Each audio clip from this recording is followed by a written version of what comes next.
Good evening, everyone, and welcome to tonight's Boys from the Baltic Star. It's Saturday night, and on a Saturday night, uh, we play a whole range of different games. And you may have noticed that there's three of us and an arm. There's four of us, and that is because we're joined by one of our honorary boys from the Baltic Star, a friend of the show. More on them in a minute. But we are playing a game for you guys tonight. A very special game. It's a game that myself and these two designed over many drunken evenings. It's a great genius and brilliance, and we hope that you enjoy it if you've not joined us for any of the other episodes. We're going to run for about an hour and a half tonight. There might be a break if I remember, or if someone suddenly messages me and say they really need a wee, which is usually the way because I forget to break. You guys can chat or lurk, hang around for as long or as little as you want. Talk between yourselves, talk with us. However, you would like to. We're friendly and welcoming. You know, we like to think you're at our table. You're not allowed to touch our dice. No, no, no, no, no, no, no.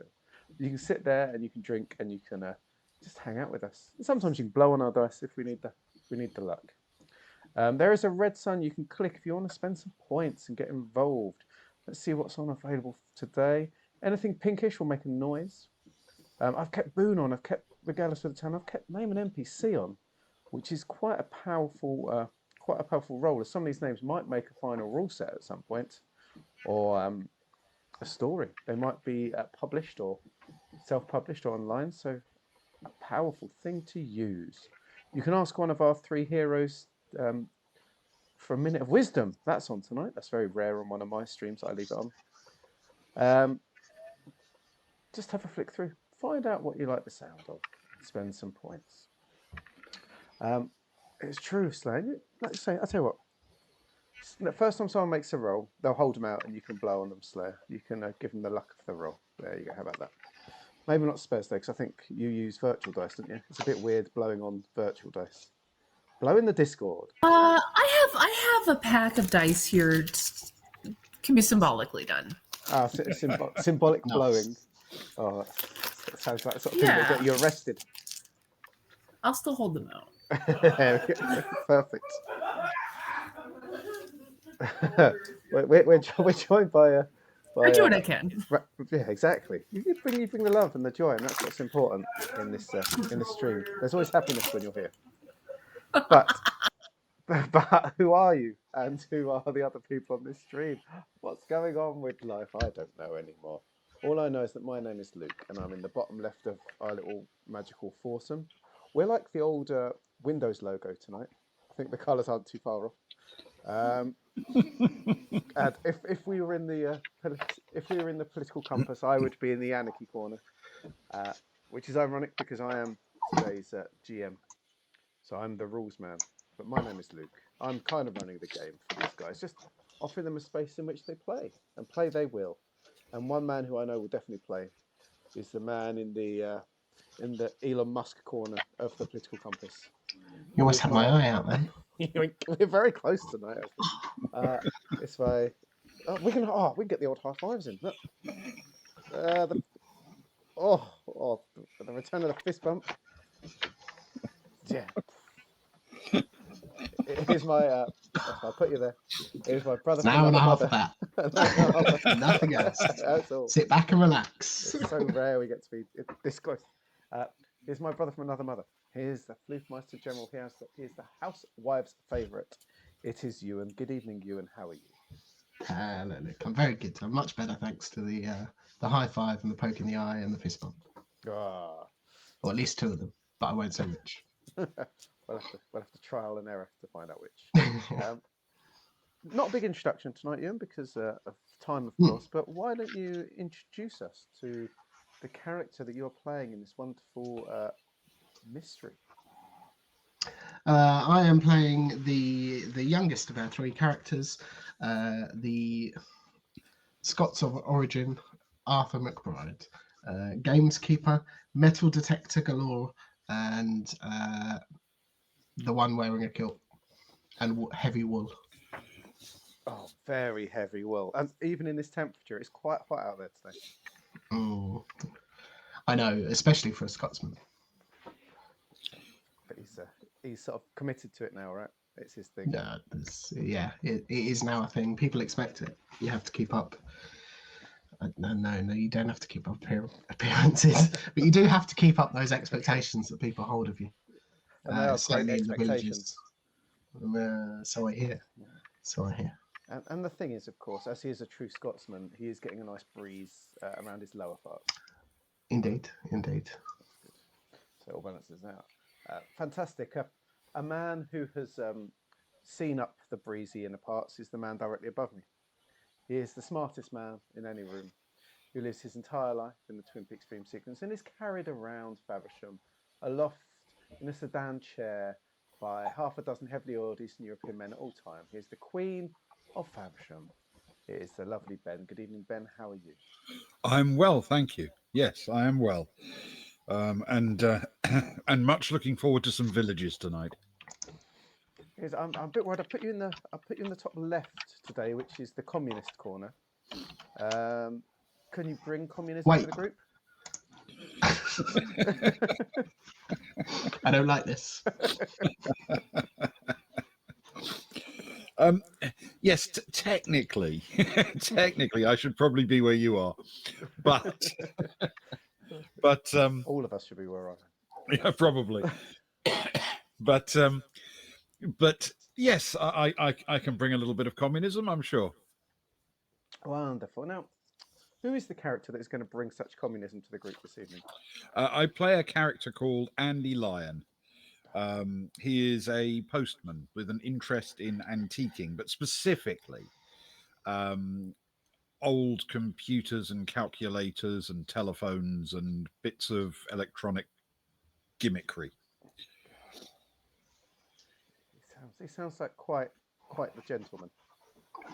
He's a bit of a character, but you know he is devoted to solving crimes, and in this case, that puts him rather at odds with his psychology because, I mean, he obviously does want to find whoever killed the Morris dancer because he owes that man a drink.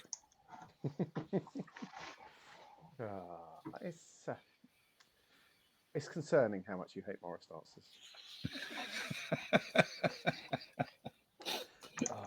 I'm sure it is. Yes, I'm sure that's anyway. True. And our final member this evening is hanging out in the top right, in the Donald Trump corner. It's my fuck you. I'm sorry. How dare you? An appropriate response. And that's coming from Look, me. I love you, but that was never again. It's my arch nemesis. It's it is now. It's even more so now than ever before. It's the killer of my goblins. It's the all right. I still haven't forgotten. You look. So I'm broken. That's now. fair. That's fair. I touch an intro and it's all gone. It's Sparrow. It's Sparrow. Can I point out how the two people on one side of our compass are reasonably content, and the two people on the other side are very much not. Well, my evening, my rules. That's true. You know, ironically, though, the character that I'm playing is a little Donald Trump. I'd put him. You weren't gonna say it. Definitely just past that corner there. Yeah. I put him more in the Reagan envelope. Yeah, I mean he's very gentle, and he does love to gossip, but like, eventually he's helping. So tell us about this gentle, gossipy, helpful man. Tonight I'm playing Bob Lewis, who is the church organ player at St. Matthew's. He's an elderly man who has been doing this job for many a year, mostly because it puts him in a good position to hear all the best stuff. He hasn't had so much fun as he's having in the last 2 hours since he helped Mabel Mabel find her puppy last summer. You know? Lovely. And how is the clairvoyance going for him? He's not done so well in the last hour or so, but in the last couple of months, much call for it? You know, he blames the company he's in, to be quite honest. You know, bit of a downer. Oh, they're sort of scaring He off won't say the which one. spirits. We can all guess. It's the dog, right? I'm sure that's what it is. Oh. Well, Bob, Yes, I he hope- did have a failed attempt at clairvoyance last time. it did, and I think it was quite a bad failed attempt, if I Ugh. read my notes correctly. Terrible. Oh. Well, hopefully he can put it behind him and fight on, because time is passing in Waltham and as we know, Mhm. you're on a time limit. So I'd better get us back to where you are, and hopefully you can get a little bit further this evening in solving the case of the murdered Morris dancer. So it's 2:30 p.m. on Sunday, the 16th of August, the weekend of the popular and heavily attended Waltham Beer Festival in the ancient village of Waltham Bridge, in the parish of Southbourne. There's not a cloud in the sky, which is not helping to protect the ginger and the fair-skinned merrymakers from the blazing sun or the roasting, for England, 30 degrees temperatures. That's centigrade, not Fahrenheit. It must also be affecting the Waltham Bridge batsmen, sweating in their helmets and pads, with the team already 4 wickets down for just 45 runs. The thoughts of curling sandwiches, room temperature pasta salad, and sweaty Scotch eggs, replacing in their minds any hopes of sneaking a victory against the league leading visitors. Sadly, an evening's regular post-game trip to the local brewer's tap pub after a couple of pints at the cricket clubhouse will also be out of the question. Not that they know it yet. Indeed, the cricketers have no idea of the events unfolding in the village, just a stone's throw away up the old Roman Rupes Road. They wouldn't know, but could guess, that the Highwayman Ale is the biggest selling pint so far this weekend. It usually is. They wouldn't know, or probably care, that Southbourne Morris were due to perform their next 30-minute dance set out the back of Cafe Ole in half an hour's time, or that Merlin Tupperware of the Beef Drop Troupe had just taken a tumble into the river after his 7th tankard of cider. They also wouldn't know that Hugo Carstairs of the Southbourne Morris group had been murdered in the very pub they're looking forward to drowning their sorrows in that very evening. The body was discovered by barmaid Danny Livingston as the whole pub had emptied out to watch a traditional mock parade marching past directly outside the front door of the pub along the Rupes. The problem is, it was impossible to know what had happened and who had done it, as the pub was rammed full of Morris men, locals and out-of-towners, drinking, laughing and chatting.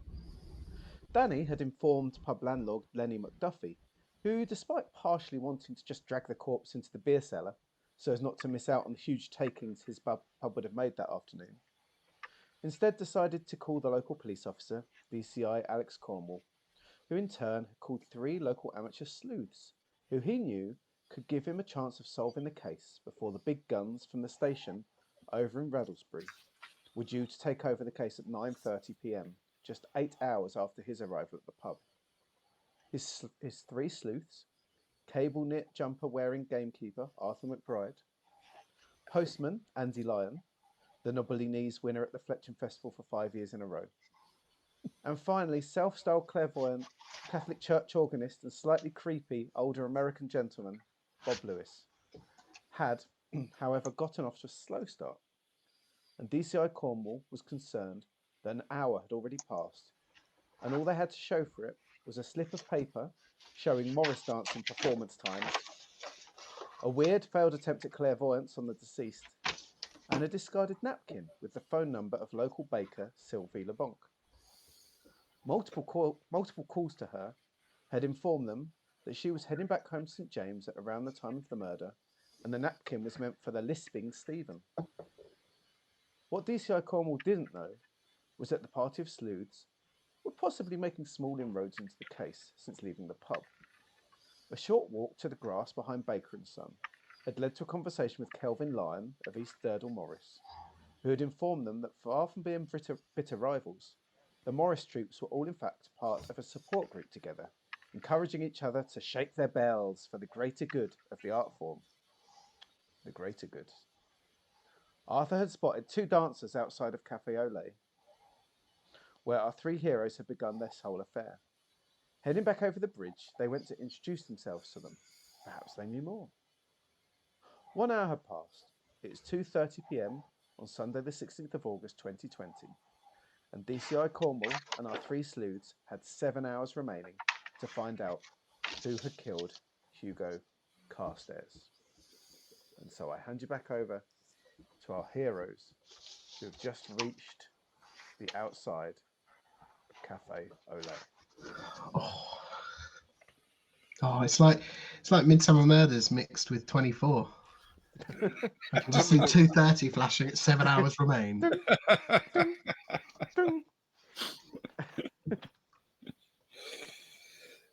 Yes, it is exactly like that. Definitely the way we're all divided into separate windows. yeah, yes. Who are we going to go to first? Arthur will turn to the other 2 and say, "Is there any way you want to play this?"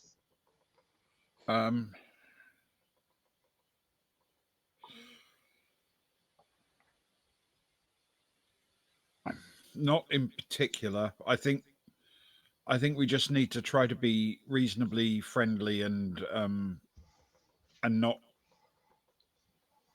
not show any hand yet.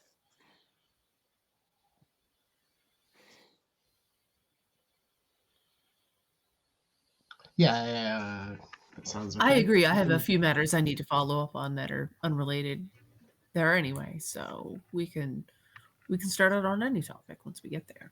Okay. Well then. I mean, you've heard about the scandal with the florist. No. Those daisies were pink. They were supposed to be yellow. You have to fill me in after. Mm. I mean, I think just approaching them and sort of saying, "Aren't you guys the Southbourne Morris?" would be the way to do it. Mm-hmm. Because they'll probably like to think that they've got a reputation that will stick in people's mind. Are you? What tone are you going to use when you ask them that? Do you think? Baritone. Okay. Shall we? Yeah. So are they sitting together, Luke? They are. So if you're looking at the outside of Cafe Ole on the map, as you can see with the tables dotted around, they are on the third from the left, the one between the corner of Cafe Ole and the tree by the water. Gotcha. Mm-hmm. They're sat there. They've both got a pint in their tankards. You can't tell what is in, of course, as it's a tankard. But they're sort of sat there chatting a little bit, feet up. Could you all roll something for me, though, please? Yes. We're going to go into that. And you can take a choice of here. You can take either the route of sleuthing, snooping, gut feeling, or you can take a route of farming, relaxing, drinking. Okay. I will do the former. Fantastic. So let me explain as they're doing it to those that are watching. In our game, it's like a skill tree.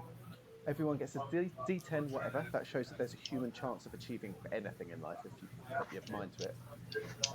Then certain things are vague. They'll give you a D8. So maybe farming, you're sort of okay at all the farming skills, D8. Then if you have a specific farming skill, you get a D6. And if you've got a very specific skill, it's a D4. So one might be sleuthing. Under that, so if you've got sleuthing, it's a D8. Any snooping you've got, it's a D6, and gut feeling is more specific, it's a D4.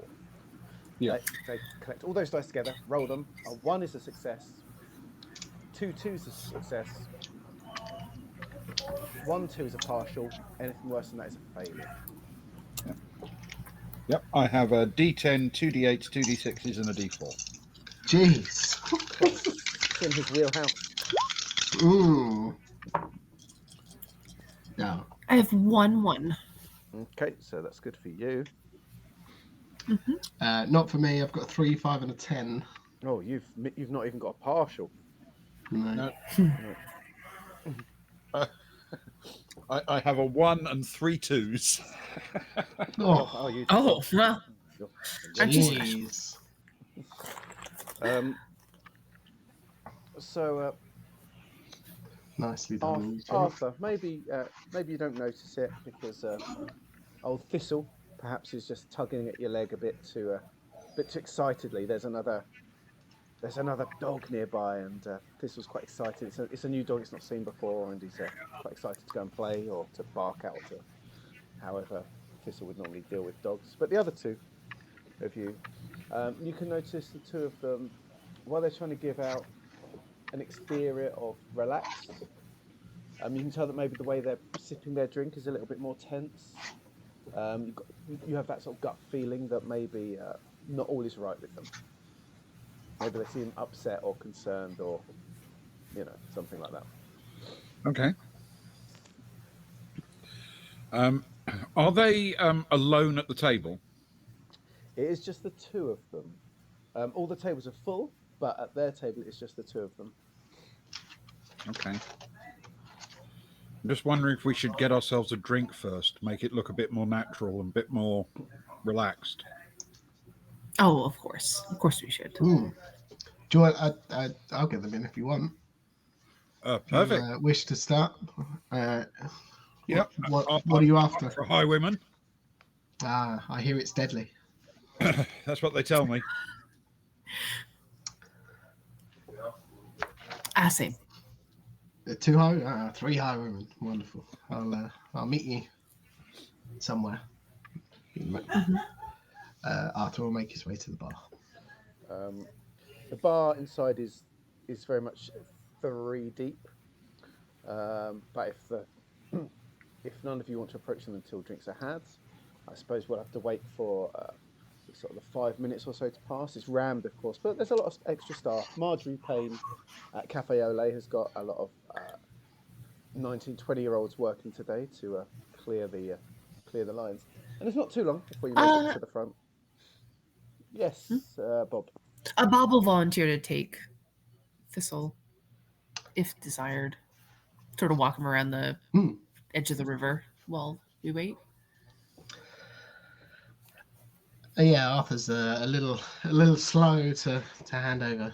He's That's fine. well trained and beloved friend, but he will do. Thanks, much appreciated. I'm not sure I could manage the dog and 3 beers as well. It's just because you haven't trained the dog to bring the beers. You do that whilst I actually get the beers, and we'll see who ends up with beer first. You find yourself face to face with someone who's clearly you've never recognised around these parts in the pub before, Arthur. A 20-year-old lad. He looks a bit harassed. Yes, can I help you? About 3 high, please. 3 Highman.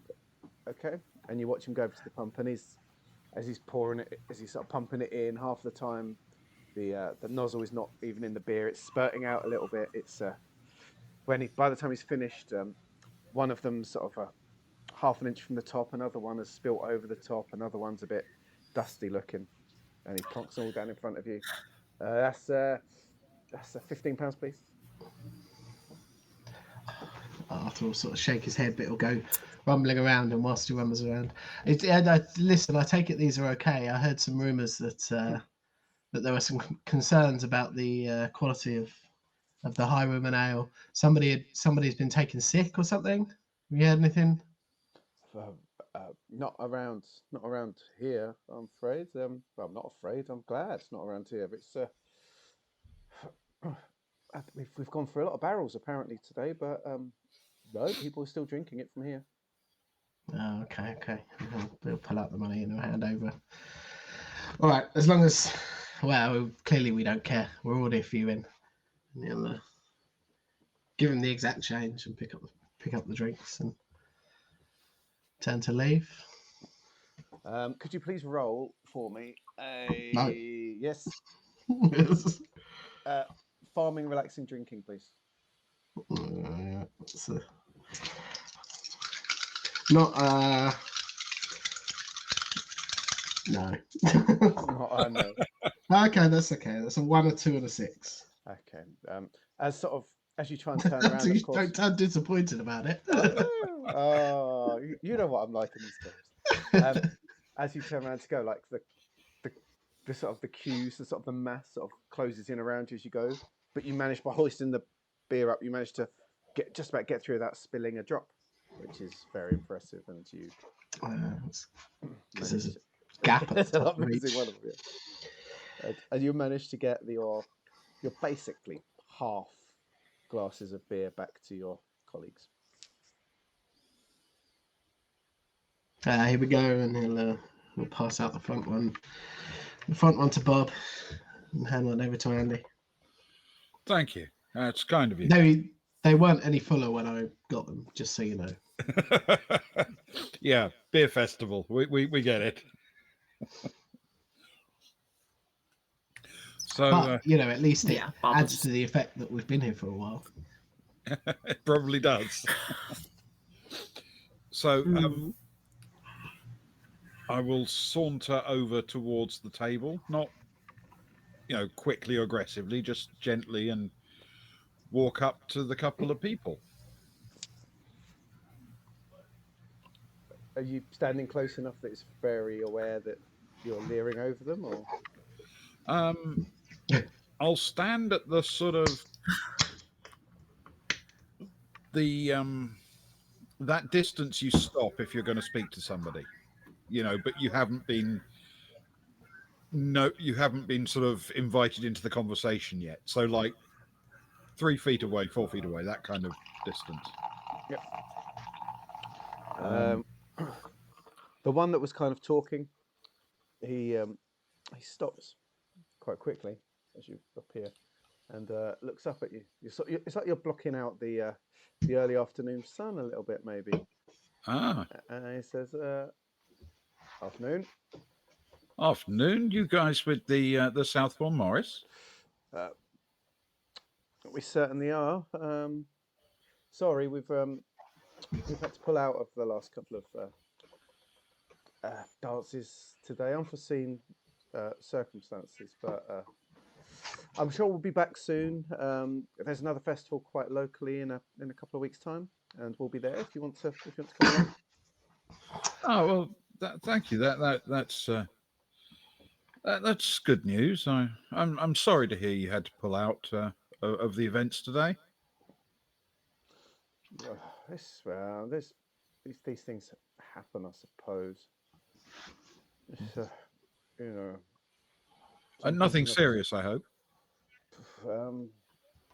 He sort of looks at his colleague, who sort of scrunches his nose up a little bit. He says, we're not really supposed to go into details at the moment, but yeah, we're not available as a troupe to dance again today. Arthur, who has sort of been hanging on a little bit back, sort of just pokes his head round. You're not one short, are you? My good friend Andy here was just telling me how he's an accomplished Morris dancer. He could join you, make up the numbers for the last couple of dances. Well, and he sort of looks you up and down. Says, you're the postman, aren't you? The knobbly knees guy. Yes. Yeah, for my sins. Yeah, the we you we get drop offs from you a lot up at the Four Candles. Terence Wick, proprietor. Oh, of course. Pleased to I'm finally sure I make your recognised you. acquaintance. Of course, I'm never up when you're dropping things off, but without you, it'd be impossible to run our business. Oh, well, it's very nice to meet you, Andy. And I'm going to turn to the other guy. Sorry,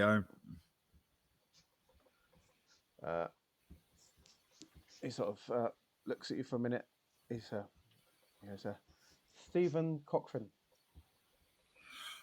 Stephen. Nice to meet you. It's a funny thing. You're not going to believe this, but we were just talking about you. Me? Yeah. I'm going to nod to the other two and then just sort of sit down conspiratorially. Oh, conspiratorially. Oh. Yeah. The two take a sip from their tankards and look to the other two of you as if expecting that you're going to join them or not. There's one other chair. Bob will stand nearby in, like in a sort of way that suggests that like sitting down is a little too much for his old bones, and just sort of like, kind of sip at his beer. Seeing that, Arthur will sit down. Yeah. I was just chatting with Sylvie.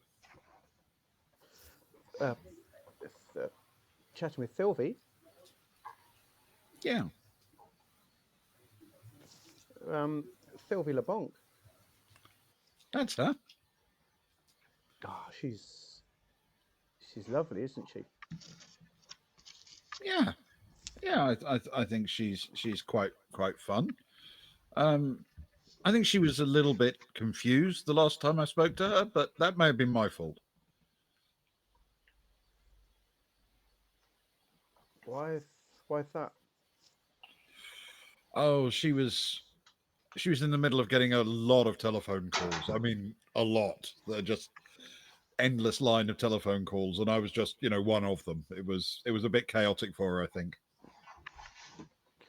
Oh, I wish I had her telephone number. Really? It's funny you should say that.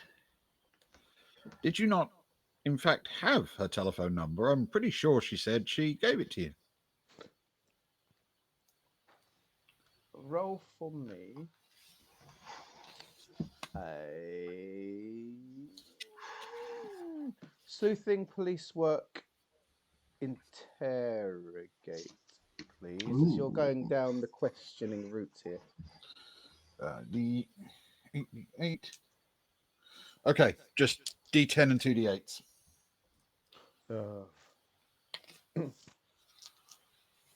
I have good sleuthing, but after that it goes a bit wrong. Oh, no, not at all. A 4, a 5, and a 6. Oh no. Stephen looks at you slightly off.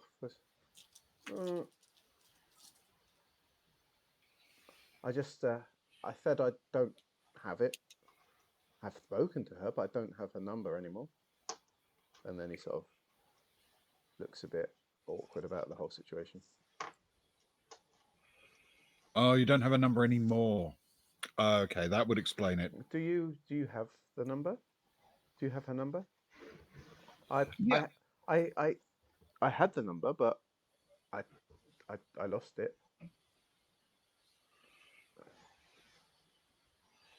Yeah, I mean, I think to be fair, I'm happy to give you her number. 1 second. Have it here somewhere.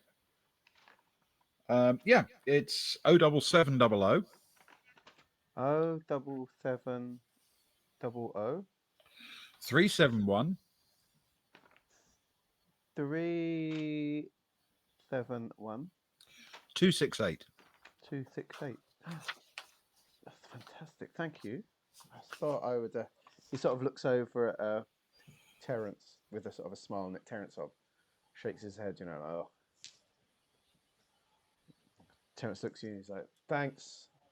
Now I'm going to have to put up with him and her again. They were, honestly, it was only 15 minutes in that pub and they were already unbearable, the two of them. Stop it. We weren't. She's a lovely lady. I can't help myself. You know what I'm like.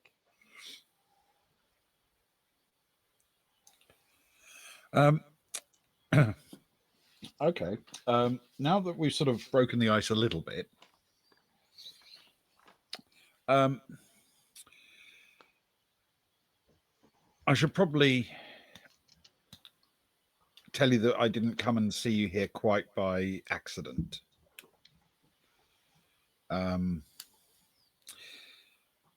You know that thing you're not allowed to tell people about?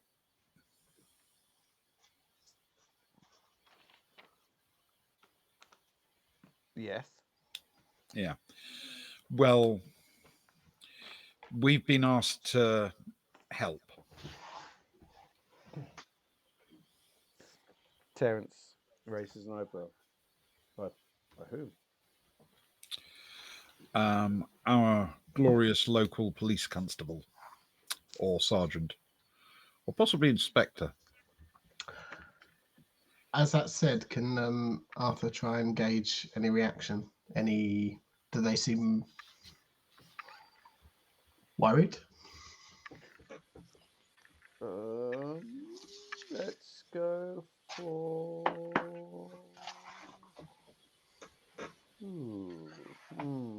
You're gauging, so let's go for.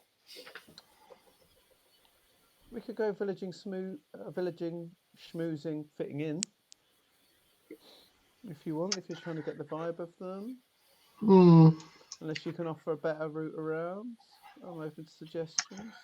I'd say farming, relaxing tractors, but it's probably a long shot. No, yeah, I think that makes sense. The other thing would be sleuthing police work, but I don't know where to go from there. Let's go with that, shall we? Fitting in would be the only one that I have, plus the D10. No, that's a 3 and a 4. We are not rolling well today. Yeah, it's not okay. No. You can't really tell too much. I'd like to do it. You want to? I mean, yeah, go for it. You want to do the same sort of observation? Yeah. Could I do it? Villaging schmoozing gossip. Yeah, Could I compare this against some other couples who've been likely? I like it. Maybe. I'll go with that. So, villaging Let's see if schmoozing gossip. There is a boon on the table now for Slayer. What I will do with a boon is, the boon can be an extra one of your best dice in a situation, like a free extra dice. So if your best is a D4, you get a second D4. Does that make sense? That's how we run a boon in here. Yeah. That does. For this form of boon. And remember, you've also got your local trusts as well. Oops, so, sorry about that. You can trade in your local trust boons as well. Yes. Oh yeah, I forgot about that. Oh well, next time. Okay, just a second. Sorry. It's all on Bob. It's all on Bob. D6. Okay, 2d8, 1d6.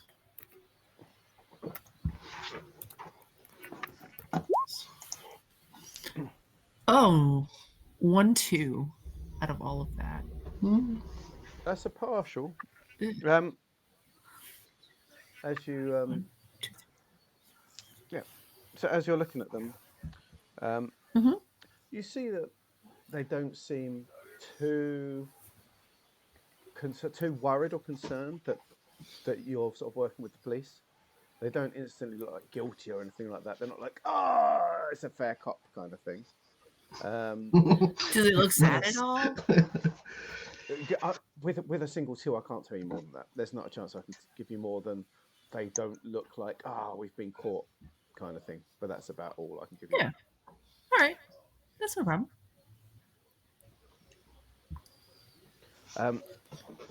So Terence takes another big gulp of his drink, and he says,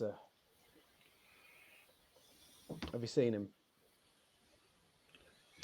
Yeah. Yeah, I'm sorry. We wanted to stay, of course, all of us, but we were told we had to leave the. They call it a crime scene, but a crime scene. Who want? Man, we had to leave the crime scene, but we had to stay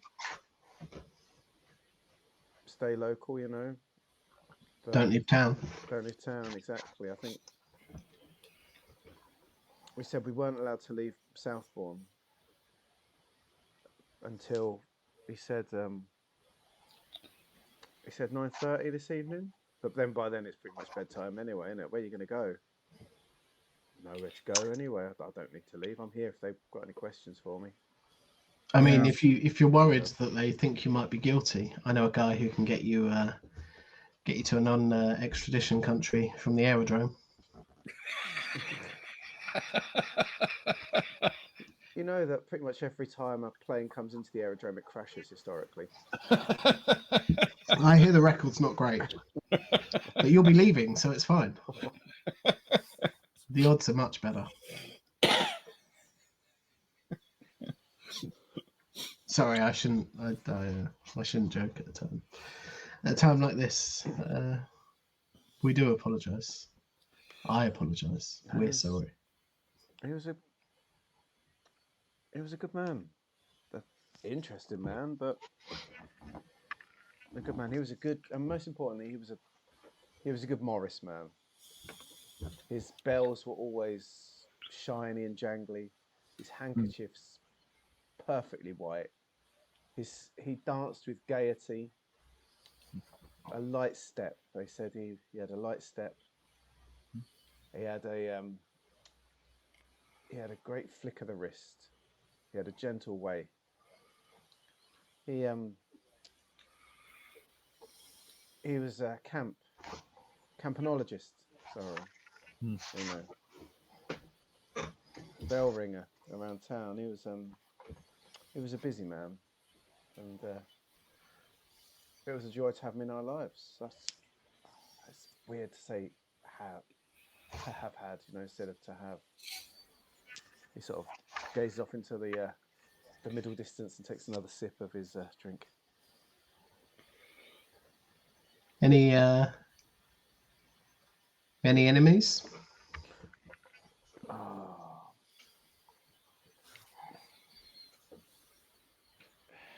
Who?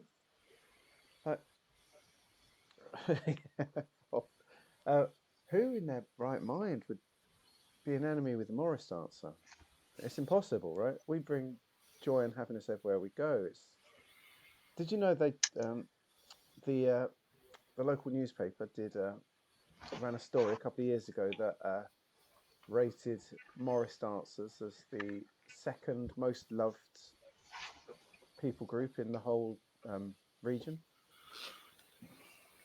The second most loved and admired, or something like that. Yeah. Was that behind politicians or lawyers? No. Behind Was that behind- what was the behind sample population? Ventriloquists were one. We were two. Ventriloquists. Who did they ask? I don't know. There was an asterisk next to something. Ventriloquists and Morris dancers, I believe. From Did my you? memory. Yeah. Did you read what came after the asterisk? It's not important. We cut out the headline and the top five, and we blew it up to A4, and we stuck it in the village hall where we practice. Of course. I mean, who wouldn't? Proud moment. Lovely. Yeah. Perhaps an enemy from from the bell ringing side of his life. Mm. Bell ringers. Bell ringers ranked third, but I guess I don't know. It's noisy, I suppose, but I guess there's a certain music to it if you love bells, and they are quintessential for the English countryside, are they not? They are indeed. You don't happen to know when his next competition was? I I don't know if he competes, but they they would they tended to do the circuit. He would bell ring it bell ring twice a week in the in the the godly churches, the C of E churches, the one in Fletcham and the one in St James. I believe it was a Tuesday night in in Fletcham, and it was a Thursday night in St James. I think it was normally like I think it'd start at like 7 and go till 8:30, maybe something like that. Mm-hmm. That's pretty much every week in, week out, and there were complaints, of course, but it's like anything. If you move in next to a church, what can you expect? I think there were some petitions about fewer performances or shorter performances, or I think there's one about muffling the bells or fitting smaller bells, Mm-hmm. quieter bells. A Putting shame. A Tubular shame. bells. Are you he sort of turns to a tubular bells. He turns to Bob at the shame. Are you a man of the church, Mister? Mr. Lewis. I play. I'm Bob Lewis. I play the organ at St. Matthew's, and of course, our joy for the Lord should ring out across the countryside. That's how it should be. That's what he always used to say. He used to be Yes, proud I'm that he just brought noise and God. He called it God's great noise. yes, Yeah. indeed. I'm an admirer of their work, of course. My calling is to the organ.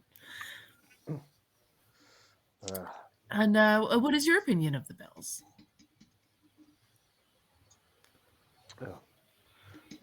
my opinion of the bells. Well, I live here in Waltham, so I don't get to hear theirs, and sadly, I guess I have no opinion of those two churches, and my my colleague Stephen here is also a Waltham Bridge local, um, Mm-hmm. but some of our troop are from the other villages. They may have more opinion on if you're interested in that. Bill Mm. Bill Case, he Mm-hmm. he lives in he lives in Fletcham. You might know him. He runs Ye Olde Computer Shop. I always thought that was quite a funny Oh, funny name, don't you think? Yeah. Ye Olde and computer together, very clever. I thought. Yeah, yeah. Oh of man, course. and Oh yes. um, Neil Portman. He's he um he lives over at Stanton, so maybe not. He's out there. He works at the. He generally works at the halfway house. Neil Portman, Mm-hmm. but I've heard that he travels down to St James from time to time. And David Wayne, our other member, Mm-hmm. he's he's retired actually. He lives in St James with his wife down there. Are they still around town today? um, I I wouldn't know if still around town. We sort of it was weird after we heard the news. We sort of staggered out of the of the tap together, I guess, but Mhm. scattered. Stephen and I being from around these parts hung around. The others didn't. I can I can give you their numbers, I guess, but I don't know where they are Oh, now. oh, that'd be very kind of you. That would be really useful. Thank you so much. While I sort those numbers out, hey, monkeys, thank you for joining us this evening. Hey, they're to our first time. Thank you for the chat. Hello. What are you playing? Probably something cooler than a murder mystery in Middle England. But I'm sure you're doing something pulpy or violent or cool, because often are. And, or something Indeed. Cthulhu-y, something where people are going crazy or dying. Your chances of someone being an old man on one of our games is pretty high. Both out of the four of us and in game. Right. I suppose I better give you some numbers. Whose numbers do you want? All of them? Yeah, while we're at it. Okay. Now I'm having to use out of game conversation.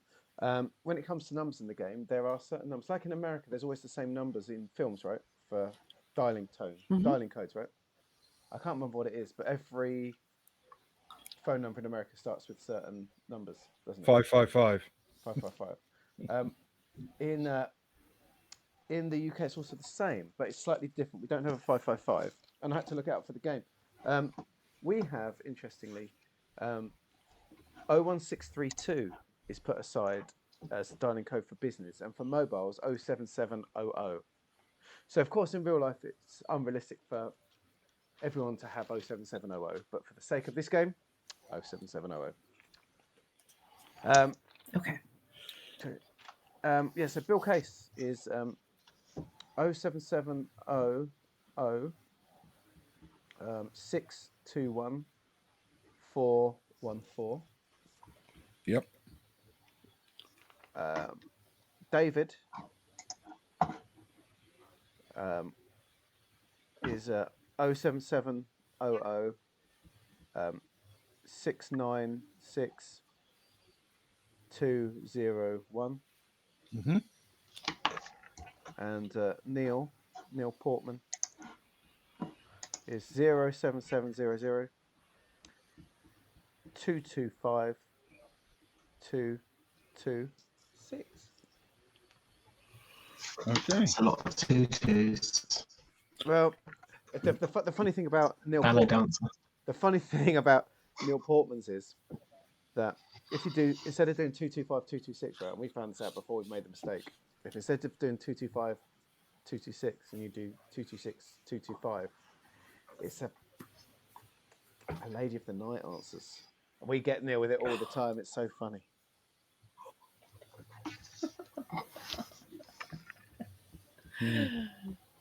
So if you wanna wind him up, I don't know how he'll take it with us with such terrible news. But he constantly gets calls from men wanting his services. Oh no. Oh. It's terrible. It's terrible. But usually it's funny. Not so much today.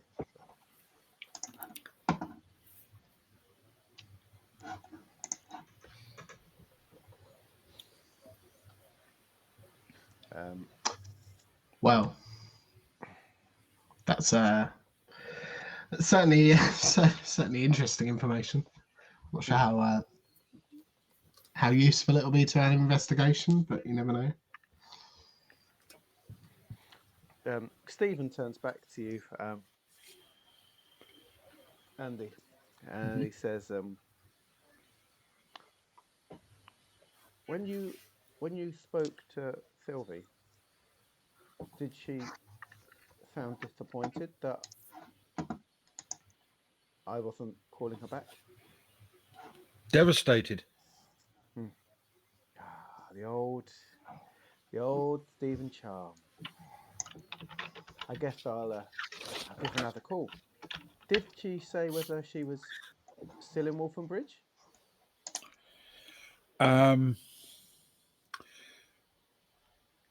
I think she said she'd headed back home.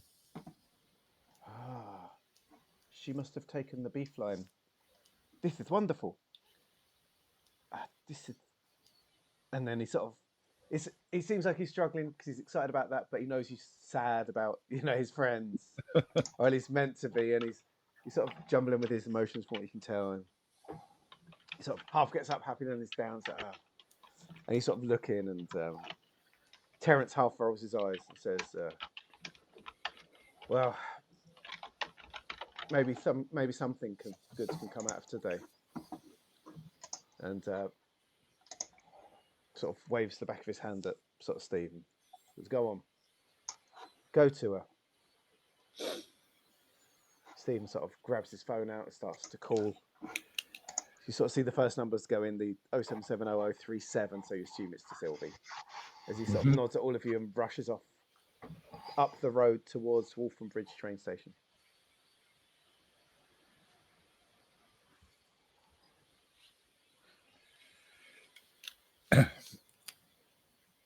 Then I will take a long sip of my drink and then say to Terence, "So, can you tell us about what happened?"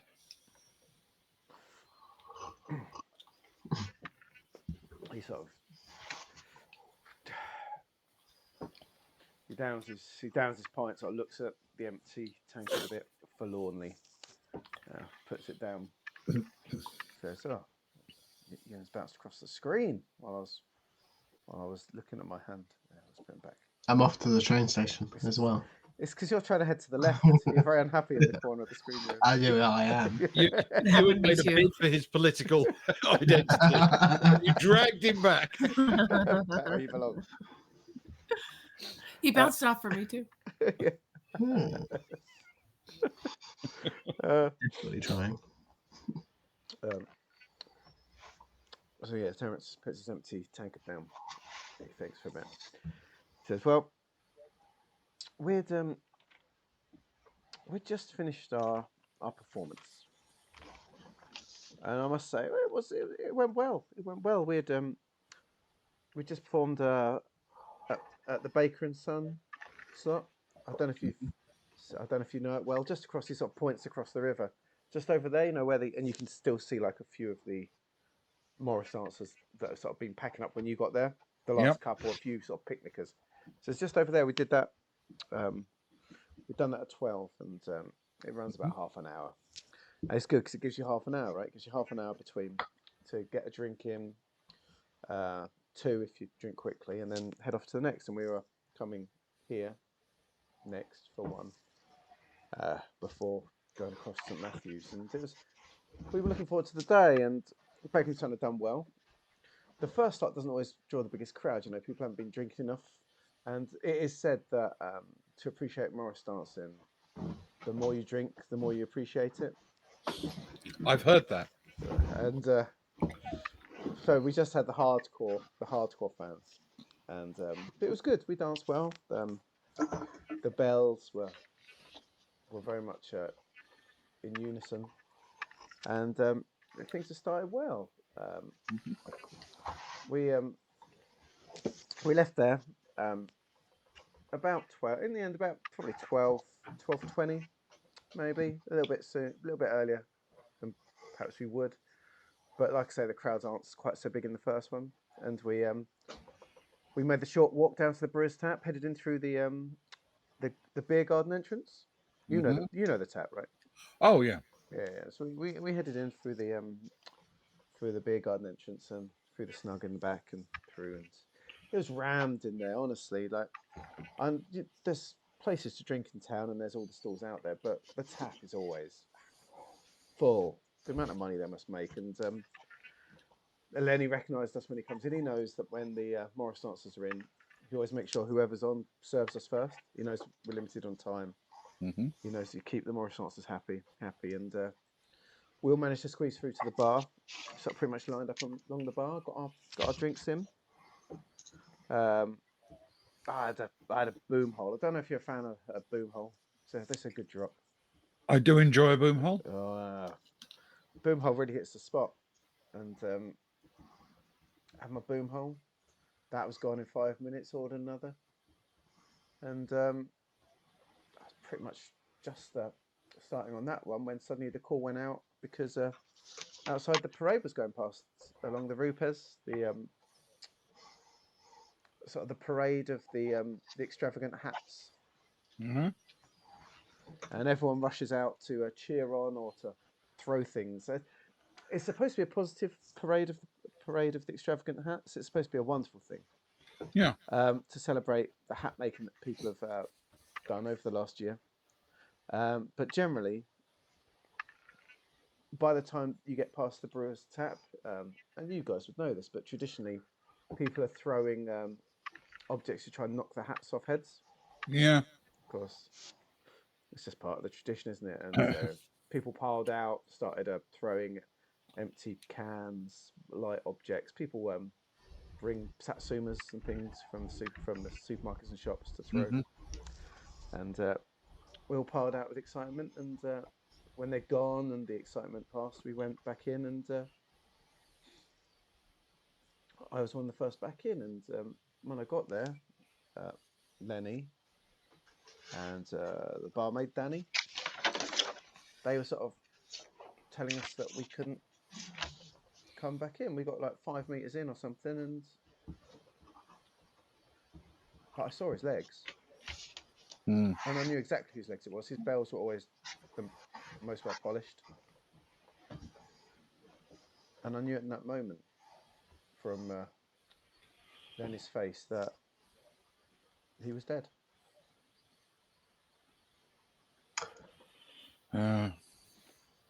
Was there anyone else inside other than the staff? Had everyone left?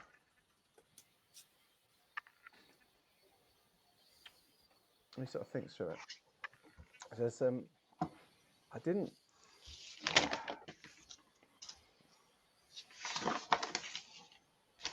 Of course, the way the bar is, of course, I can only see the first bit. There is around the back that we can't see in the snug I wouldn't have seen. But all I saw was the staff, Lenny, and the that lad he was talking to. It sounded like he's from like the visiting cricket team. I think he was the only other one in there. But he looked pretty shocked. He was sat down. He was sat down against by the window, looking very upset. But they're the only ones I saw in there.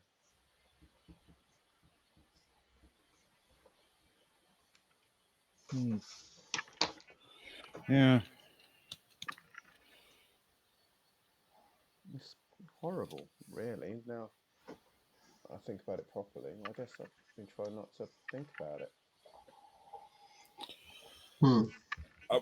I'm sure. I'm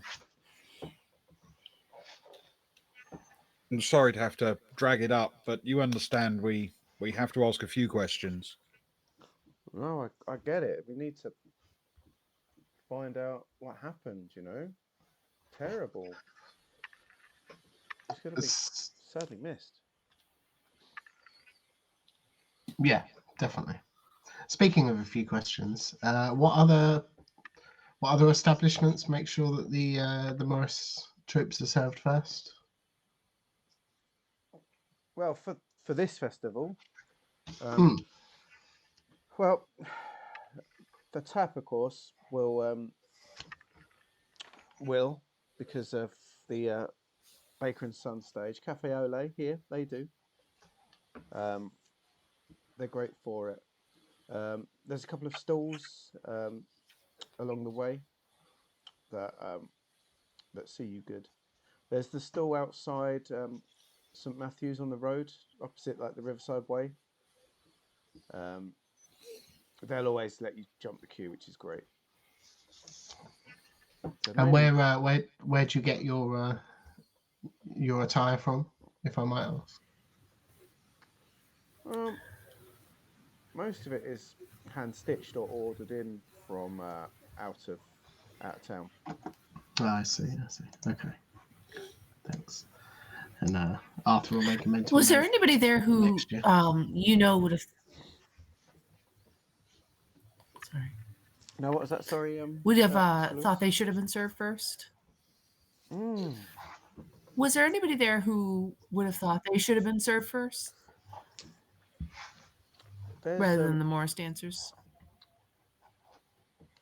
there was so there's the some of the lads from the local football team, the Canners, right? They No. they always because this is their local pub as well, and they they're quite precious of it. No. The cricketers maybe, but they're playing right now. You know, so the local team they I haven't seen Okay. them all day, but maybe the football team, maybe some of the old boys, but they understand how things are, and you run into a Mhm. few drunks, but not at this time of day generally. We're fine for the first few, and Lenny always Mm. puts people right quite quickly.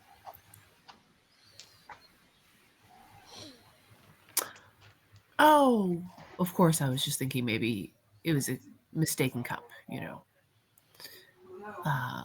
But surely not the footballers. No one Yeah. would mean them any harm. Well, if ever there's a fight going on later in the day when people have had a bit too much, it's normally the footballers. Mhm. You know, it's pretty much so. We don't have a rugby team. If we did, Yeah. it'd be them. Well, But without them, it's the footballers. You know, they yeah. they finish very low in the list of the most loved and respected groups. You know, they came 27th. Wow, there are 27 different. They did. That's a question for another time. Sorry. The curse they finished one place below the cursed China doll collectors. Okay, that is bad. And it's mostly because they get drunk and Larry, really. The cursed China doll collectors get drunk and Larry. No, I doubt it. The youngest one's 94. Ah, okay, my mistake. Hmm.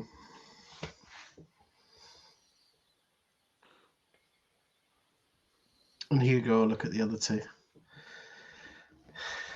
Are we any further questions? Yeah. Did you overhear the round that people ordered at the bar? Nice. I can. He sort of thinks deeply. I can guess what it is, if nothing else. Okay. Because I know I'm what he just normally curious drinks. what Stephen and Neil had. I know. Well, I had a boom hole, of course, Mm-hmm. and David has a boom hole. We do a little thing where we when you get the drink and you got the tankards, you go boom boom as you smash them together. You know, it's a bit of a local. I'm sure you've done it before when you've had a boom hole. You know. Not personally. I mean, I've had the drink. I haven't done the You haven't the boom boomed. dance. You haven't boom boomed. Ah, man. Bill, he's a cider drinker himself. Yeah. Is what it is. I think I'm trying to think. Hugo, of course, he had the Highwayman's. Yeah. Always does a Highwayman's. The Highwayman's ale's good. Stephen and Neil. I should have asked Stephen before he went. I'm sure he was on the lagers. But I don't know which one. But it was probably the local lager. Which, Mm-hmm. but Neil, I don't know because Neil can go one of two ways. I didn't see what Neil was drinking. He sometimes drinks Highwayman's. He sometimes drinks shorts. He'll have a half sometimes. We can't trust him. He's like, you know, he drinks halves, drinks spirits, drinks wine sometimes. Oh, He has that plum liqueur from down in the, you know, with the monks. Oh, nah. can't trust a man that doesn't just have an ale, right? It's very strange. Very strange. Don't really understand it myself, but I suppose some people are Morris dancers. Second most respected group in the area. Yeah. All right. Well, I mean, thank you, Terence. I do appreciate your time. Are you going to stick around here? Well, to be honest, it's either drink myself into oblivion here, or go back to my shop and drink myself to oblivion there. And at least it's sunny here, and there's people here. Yeah, I think that's a wise choice. Actually, I think that's definitely the way to go. Can I have your number before we go? My personal or the shop number? Your personal number, please. Of course, it's 07700 499 760. Thank you very much, Terence. I do appreciate it. If you call in more than an hour's time, I'll probably be incoherent. In that case, before you're incoherent, do you have Stephen's number? Oh, hang on. Let me check. Let me check my phone. He got a new one recently. That's a better idea because I was gonna call his lady friend and tell him to call us so we could find out what he's drinking. Yours is a much better idea. I mean, it might be engaged at the moment, you understand, but I said my number might have been blocked already. Well, oh yeah, quite possibly. With how he was eyeing her up, he might be engaged. Here it is. 07700 112 386. Thank you very much, Terence. You've been very helpful. Thank you. And once again, I'm very sorry. If you can find who did it, or what did it, or anything about it, then you have my eternal gratefulness. Oh.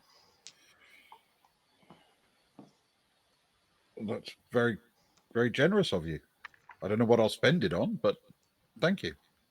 How about if we find out the cause of such a horrible event, you can provide us with 3 of those outfits for queue jumping at next year's beer festival. And it's the best of the uniforms. You don't want to be the well, naturally, the flappy materials or the ones, the black feathered beef drop troop. We're the classic. No. We're the original and the best. I'll tell you what, I will. But I'll tell you this: if you're looking for how it was done, there was no sound of gunfire. There was no squeals or screams. I'm sure you've seen it. There was no pools of blood. But beyond that, I wouldn't know. Yeah. Yes. He did say, he did complain. That's right.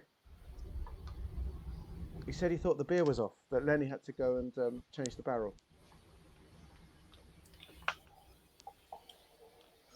Thank you. That's very kind of you to let me know that. Cheers. Oh, that's okay. I assume that means that that Neil didn't have the highwayman then. Otherwise, he'd have had the same complaint, wouldn't he? It would make sense. You'd have to ask Neil, but like I say, he's an untrustworthy drinker. Yeah, can't rely on him. No. it ruins the rounds. You know, you like when you like to go up to a round to get a round, and you know exactly what you're asking for. You always have to double check with Neil. You know. Yeah, yeah. It's awkward when somebody doesn't have a reliable pick, so that the barmaid knows what the round is for the group. Exactly. Barmaids love to know, get it all ready and done. It's good for everyone. It Now, is. honestly, good luck with finding them. Now he sort of stands up, slightly wobbly on his feet, grabs his tankard. If you'll excuse me, I've got a queue to jump, and he staggers off towards the back door of Cafe Ole.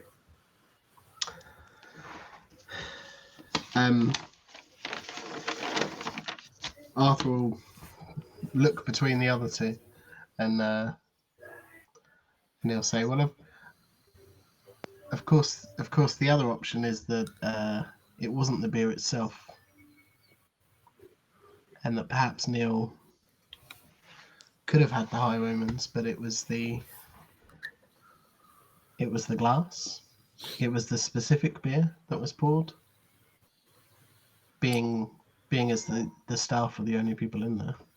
That's why we have Or- to. That's why we have to talk to Neil, because or if he had the actually- Highwayman and he was okay with it, then that Something's glass done. was targeted potentially. Yeah. You know, the other easy option is we go back to the brewer's tap and we have a glass of Highwayman fresh from the pub. Except apparently they've changed the barrel since. That's true. Still, I think we should do that.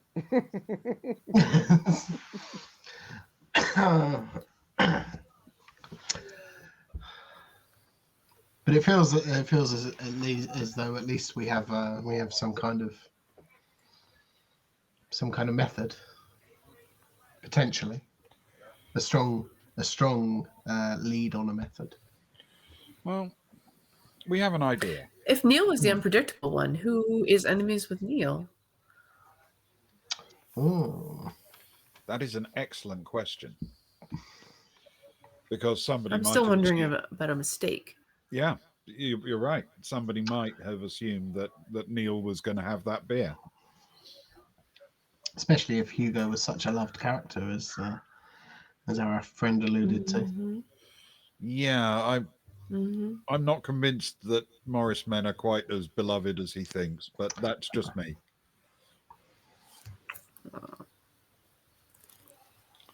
People have a lot to say about Neil, though. We need to have a chat with him. Yeah. So- Well, we've got his number. All right. Do we want to call him and find out where he is and see if we can get there? Sounds good to me. Yeah, that could be a good plan. Or maybe we should get him to meet us at the pub, the Brewer's Tap.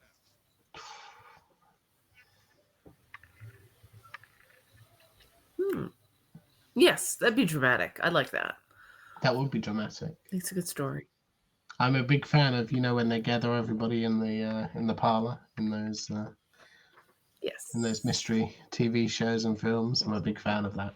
Yeah, the only problem is I And think we might need someone to run errands for us later. sadly we were told the Brewer's Tap will be a crime scene and closed to us from now on. That is true. Which is a shame. But Do you know what else is dramatic? Bridges. We could beat him on the bridge. bridges are dramatic, but the Ooh, bridge the sound. doesn't serve beer. That's true. That's true. Fundamental flaw. Hey, lollygaggers! Another big raid, by the way. So thank you guys for joining us. What are we lollygaggers. playing Hello. this evening? This is running We're late on trying a to Saturday. decide where we want to drink next. The most important question of all. A murder has happened, and you're trying to work out where to drink. Indeed. Should have expected nothing else. Indeed. Sorry, back to you. I mean, they're serving in plastic cups. We can surely walk to the center of a bridge with the cup. Yeah, I mean, we could just stay here and get them to meet us here. Seeing as the Yeah, we're not really crime close scene style enough crime to a scene. dramatic conclusion yet to really start setting the scene like that. You're right. We should save it Hmm. for the optimum moment. Well, if you want drama, you can just look at the bridge where a young couple have just had an argument, and the young lady's just pushed her drunk boyfriend off the bridge into the river to a large round of applause. Yeah, there's a little bit of drama. Bob Lewis quickly scrawls some notes in his notepad and tucks it back in his blue and white shirt pocket. I like it. Yes.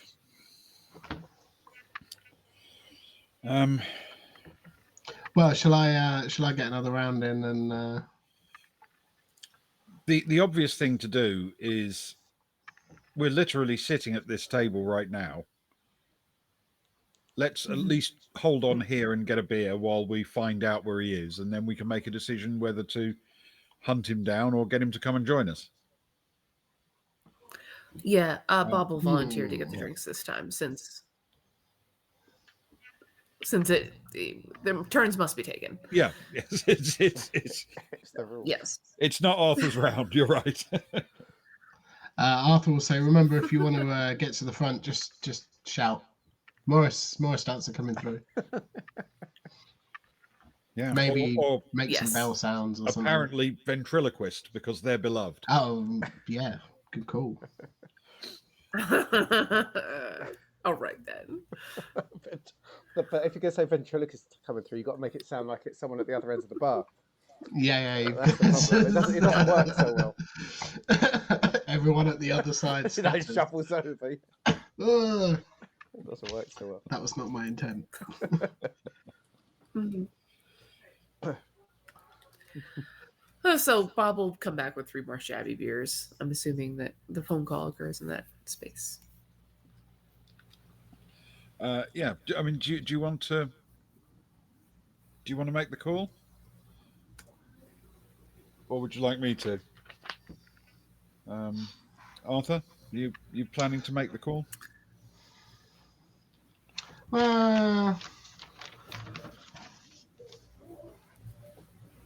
I'm happy if you want to. Okay. All right. I will dial Neil's number, please.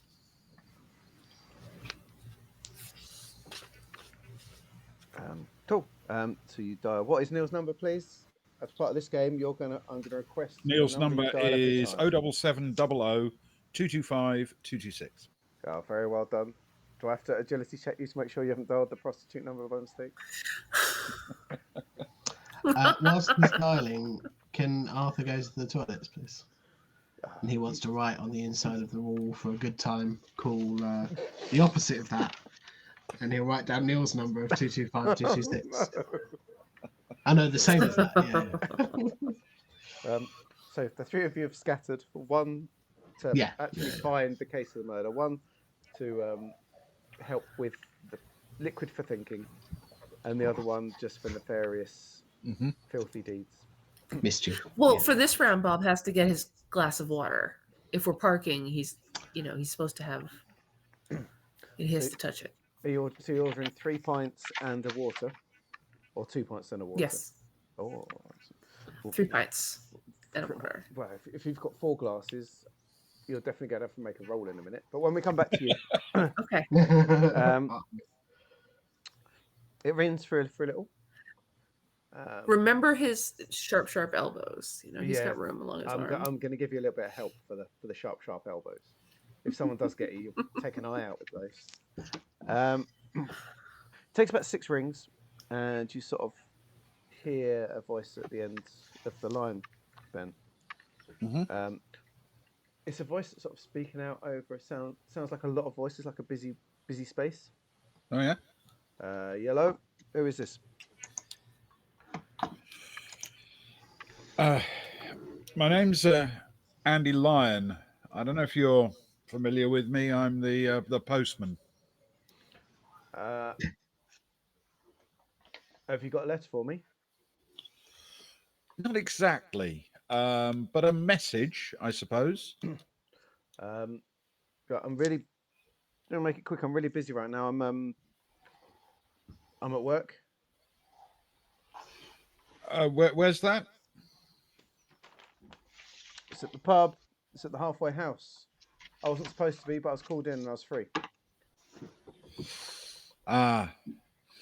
I'm afraid this is quite important. It involves the incident from earlier. There's a pause on the end of the line. Could you please roll for me a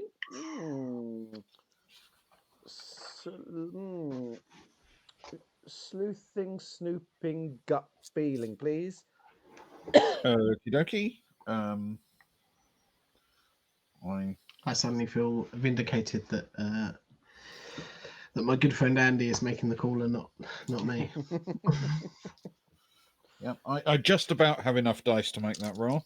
No, it's the big roll. Isn't it? It's his big roll. Oh, so much sleuthing. D10, 2d8, 2d6, and a d4.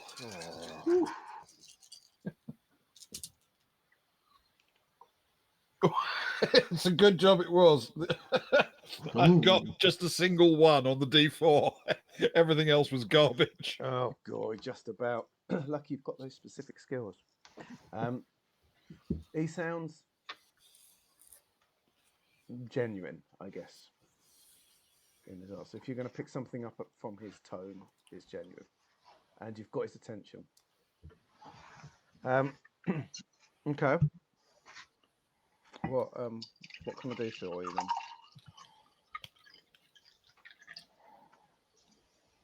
Just a couple of questions.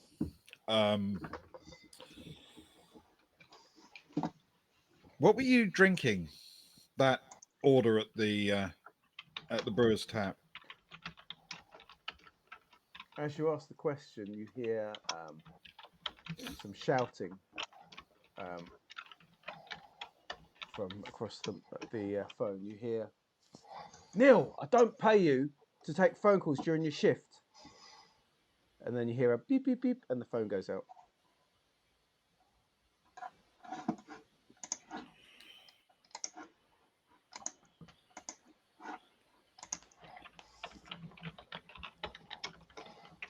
Okay.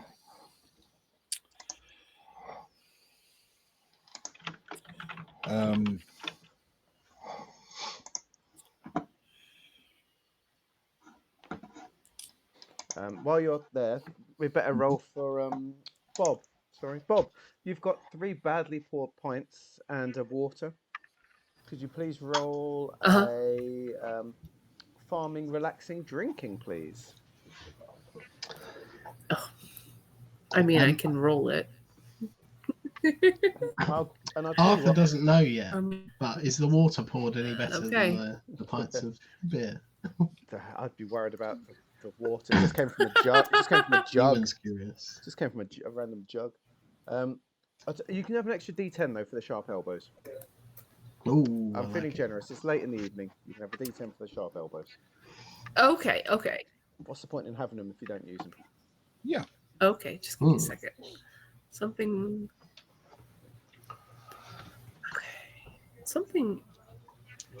Okay. Sorry, I'm gonna get my regular dice. Don't worry. Having to add all these random extra numbers and everything. Definitely.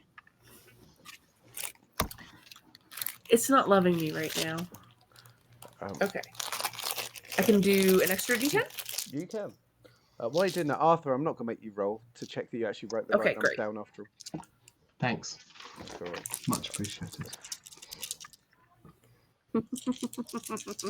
He is very, what's literacy when it comes to numbers? Yeah. Or literate when it comes to numbers. He's literally. He's that. he's not. He doesn't have dyscalculia. Yeah, exactly. All right. Got an 8, a 2, and a 4. An 8, a 2, and a 4. A partial success. As Bob grabs these pints and the crowd falling around. Relaxing is not a skill that Bob has. He seems very on edge the whole time, Bob.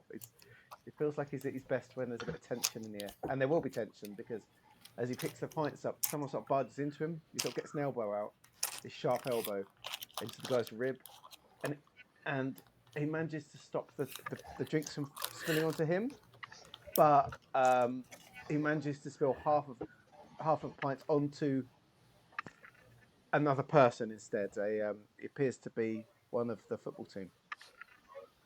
Oh, But you're not wet. That's good. Nothing got on you. So success. Oh.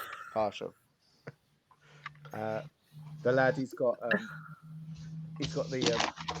He says some like Catholic church platitude at them to soothe them. the lad. He's big. I don't know. he's I'm in his early 20s. Baptist. I grew up Baptist. I don't know what they are. Wait, you've just baptized him. You can take. You can't take. or is it holy beer? Yeah, holy beer. Yeah.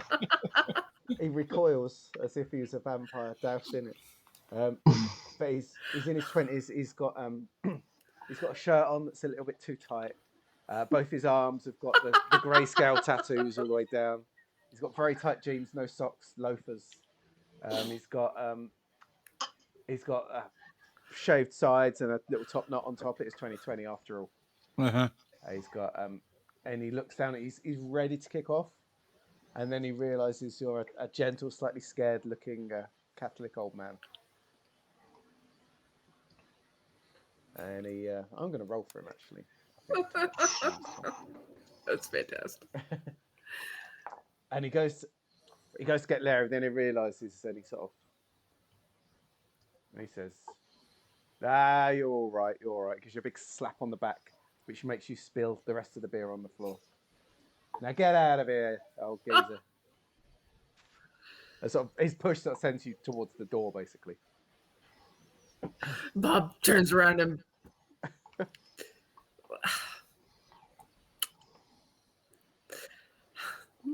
and he does a little huff and he shuffles back to the bar. That's 15 quid down the drain. He skips the glass of water this time. It's not worth it. Yeah. I'll allow this time you sort of just you shuffle out the back door. It's a little shorter way out, and you'll rejoin Andy and Arthur. I'm guessing you've returned, Arthur. Once he's done with his penmanship, yeah. That's the plan. His penanigans. I like it. It's a good word. And the party are back together. And as soon as everyone's sat down, I shall obviously say cheers for the drink, take a sip, and then say, thank you. So I called Neil. He's clearly very suspicious because I gave him enough heads up to know that the matter we were discussing was not only serious but also about what had happened earlier. And yet when his boss told him to hang up the phone, he did so immediately. He's at work. Yeah. That feels. I suppose we all react differently, don't we? To lower his voice to loss, I suppose. But that seems like a weird place to fall into, to me. So we got some choices. We could actually go to the halfway house. Or we could call the halfway house, talk to his boss, and say that if he can't get Neil on the phone for long enough to answer some questions, then we can always ask the police to shut them down. I think this is something best done in person. Or perhaps, some kind of interfering with a police investigation, I'm sure. I would agree it's probably best done in person. I guess the other option that we potentially have is we could call Stephen and see if Stephen knows what Neil was drinking. Or maybe both.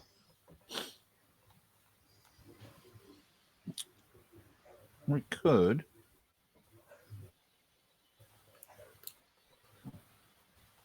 Of course, that might not be accurate. First hand is much better than I'm tempted. an eyewitness account. I'm tempted Sorry. to say I'd like to be able to look at Neil's face.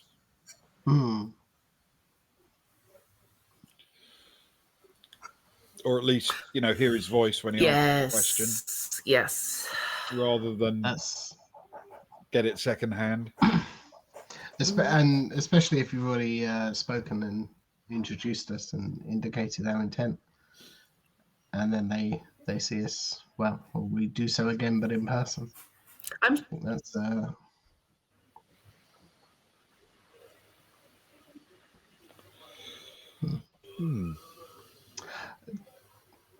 Luke, roughly how far is it to the halfway house? Oh, right. I get to bring up the map. I'd call it the world map. It's just a corner. That's why I asked. It's like I like to enable you. You are an enabler. I drew some squares by mistake out of the I excitement. like Here we go. maps. We all Just like remember that when Not I as ask good you as to your put the tools. tractor around that we can take.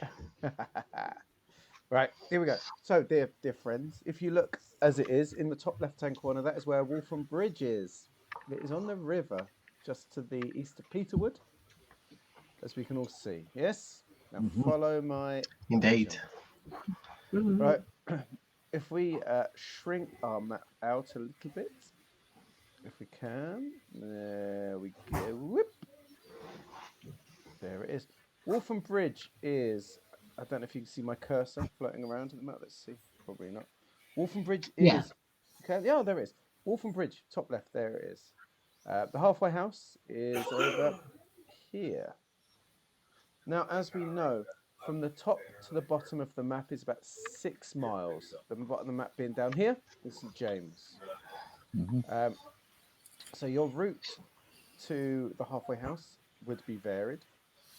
There is, of course, the train across to Fletcham, and then you'd need probably 2 miles on the road Yep. to the halfway house. Or the long route would be the beef train down to St James, and then for 3 miles up there, that's a long route, and the beef train is less regular. Yeah. Or by Although not bad during the beer festival, right? more regular. It's more regular during festivals, yes. But still not. But still, because they've only got two old trains running, they need to refuel and things. Okay. Yeah. Or the other route would probably be down the Rupes, either across to the north of Jutas Fort, or down to Armitage Lane through Armitage Woods and back up. So you got a train and a road, a train and a road from the south, or road down the Rupes across and down, or Rupes across and up. Which way does the river flow? Are you going swimming, paddling? Well, just for informational purposes. Le Grossard goes from west to east. Oh, okay, in the opposite direction. So we're heading upstream. Tough old swim. Yeah, bad choice. Well, the obvious thing, I suppose, is to jump a train to Fletcham and then see if we can get a cab or something to take us to the halfway house. Now, Fletcham, of course, is the best choice for cabs. Generally, it's like the classiest of the villages, as we know. Waltham Bridge is busy, but that also means that cabs might be a nightmare. Whereas Fletcham is a good bet for a cab if you're going to do that, yeah. Sounds like a good plan to me. Okay. If everyone's happy with that, then we'll try that. Yeah. I feel what you might need to do is check the time, which is it's 12. Oh no, this is a good. Yeah, this is a changing locations is a good place. It's a good time. Yeah, it's 3. You wanted an hour and a half. Yeah, it's 3 p.m. in the game. We've hit 3 Yep. p.m. in the game. As the three of you down your drinks and head off to Waltham Bridge train station, just a short walk away, to get the train across to Fletcham. And this indeed is the perfect time to call it for the evening. There's a plan, there's a vision, and there's a Neil to go and visit. He's the wild card of the party. Yeah. I'm very suspicious. But earlier, Can I was he too wild? can I just quickly add for the plan going forwards that once we're on the train, Arthur's first stop will be the toilets to write for a good time. Please call 077 00 225 226. Oh, Good old Neil. poor old Neil. Well, no, to be fair, it was poor old Neil last time because it was unwarranted. But now we know Oh, yeah, Neil is Now he's trouble. being difficult. And to be fair, if there's enough people misdialing the Lady of the Night's number and calling his number, surely it works the other way around. Yes, you If may I'm be drumming up some advertising his business. number, then hey, they could misdial and get what they're after, I suppose. Anyway, Who can say? who can say? Perfect. Well, as we leave the festival that is Waltham Bridge, and we head off into the rest of Southbourne, we shall leave this evening until the next time we meet together for the next episode of The Villagers. It is 3 p.m. Our friends only have 6.5 hours left in game in which to solve this case. Time is ticking by. They barely know Time is anything. Yeah. They're an hour and a half in. We know loads of stuff. Ugh. You're 3 pints in, so at least that's something. Yeah, We've got which, so many as phone you rightly numbers. say, means we've barely started. But Yeah. nonetheless, we have begun to drink and think. Bob's out of water, so he's fine. Not necessarily in that order. He has touched at least 2 cups of water repeatedly. Oh, he's going to need the loo on the train. I hope there's a toilet on the train. There is, because it's the one that's now graffitied with for a good time. Yeah, I jumped to the conclusion. Oh. My apologies. Oh, right. Well, we'll leave it there. Thank you, everyone, for watching us this evening. We appreciate you. We hope Yeah, you return thank you, to watch Raiders. us again. Yes. Much love. Another night. I think next week we'll Traveller on Friday if we're all available. We'll work out what we're doing on Saturday. We'll drag Spares back in for more villages and other things as the week goes past. I mean, Luke, I do have a game. Yeah, you do have a game. It's only terrifying intellectually. It's fine. I know. Well, as long as it's not killing my goblins, I'm happy with it.